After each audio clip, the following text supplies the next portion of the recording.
Welcome. If you want to transfer data from Xiaomi Redmi Note 8T to other Android smartphone, for the first you have to go for the Play Store and get application to transfer data. And we are going to use application name Send Anywhere, so do this on the both devices.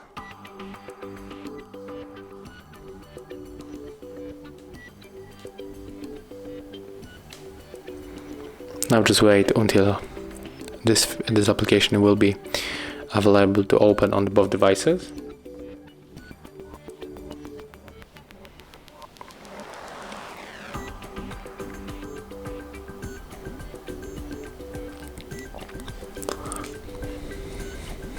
Right now we can open it on both devices.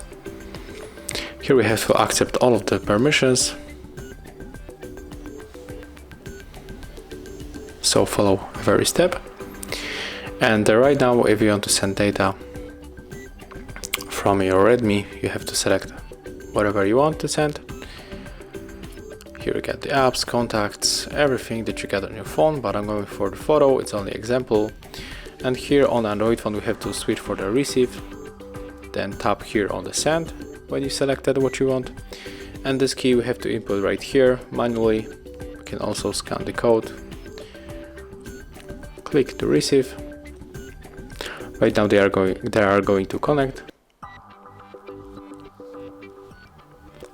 and as you can see the data was sent. So that's how it looks. Thank you guys for watching. Leave thumbs ups, comments and subscribe to our channel.